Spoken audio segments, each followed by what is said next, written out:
up, everyone? Courtney Cox, joined by BC Hockey's own Marshall Warren. Marshall, thanks so much for taking the time to talk with me. Thank you so much for having me on. Well, I came across your article with Untold Athletes, and I was really interested to hear more from a college athlete during this time. I mean, we've heard from professional athletes so much, but not as much on the college level. So first and foremost, I can see you're in your dorm room at BC, back on campus. How are you doing? I'm doing well. You know, obviously it's a transitional period with COVID, but everyone's good. Everyone's healthy so far on the team, and we're just doing the steps in order to play. So hopefully we can get a good season going, hopefully soon, and I'm doing well.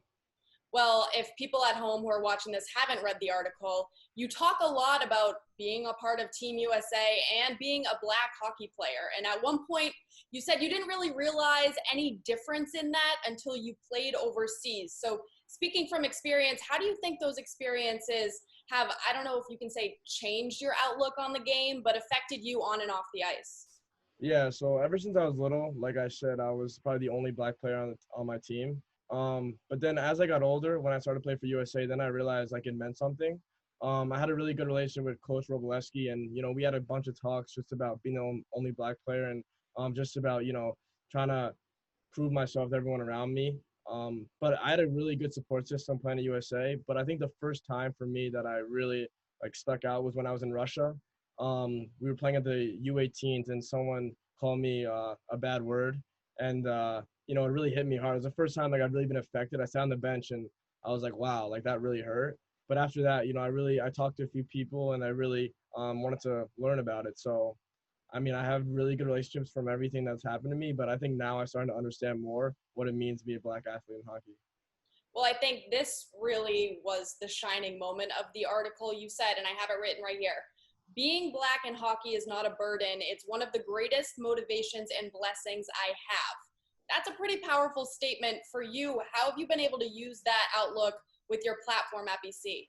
Yeah, no, I mean, for me, being the only black hockey player here, I just try to go out there and I try to be the best I can be. I think I got to hold myself to a little higher standard than everyone else, being the only black person. So I just really, really try to, use that as motivation, try to, help everyone around me and try to be the best person I can be, more than a hockey player, a better person. Well, I think we've heard from so many professional athletes, like I said, and college athletes over the summer really took to social media to speak out against racial injustice. Now being back at BC on campus, how has BC Athletics made it possible for the conversations to continue now that you're all together? Yeah, well, from Coach York to all of our assistants, they've done a great job talking to me. And I've been numerous phone calls with a bunch of BC athletic people, and we've had a bunch of calls, a bunch of talks, and honestly, we had a good conversation as a team, talking about what's going on in the world. But I think it's a really good conversation to have, and I know BC football's done a lot with all the racial injustice going on, but BC is a really good place, and they have signs around campus, Black Lives Matter. But I think it really comes from the top, and I think Father Leahy's doing a really good job of making everyone around us know what's going on. So it's been really positive so far. Well, switching gears a little bit, we saw today that the Hockey East said that all of college hockey's season will be delayed a bit. For you, for the team, I guess overall, how is morale? How are you guys staying focused now that you know that the start of the season is a little bit later than expected?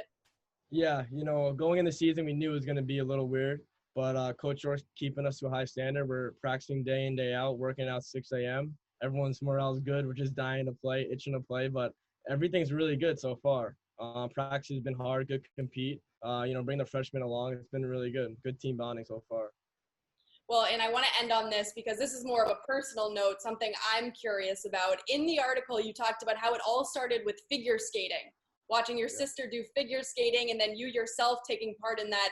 Now on BC, do you kind of show off a little bit on the ice? Do you show them any skills that you learned way back then? I mean, I think skating is my biggest asset, but I don't really use it a ton now. But I can do a few things, a few good edges around the ice. But it's different than hockey, but it definitely helped me skate, helped me be a good skater. So. Yeah. I love it. And like I said, if anybody at home is watching this, go and read that article. You did a great job. Marshall, thanks for talking to us, and we look forward to seeing you when the season does get underway. Thank you so much. Thank you for having me.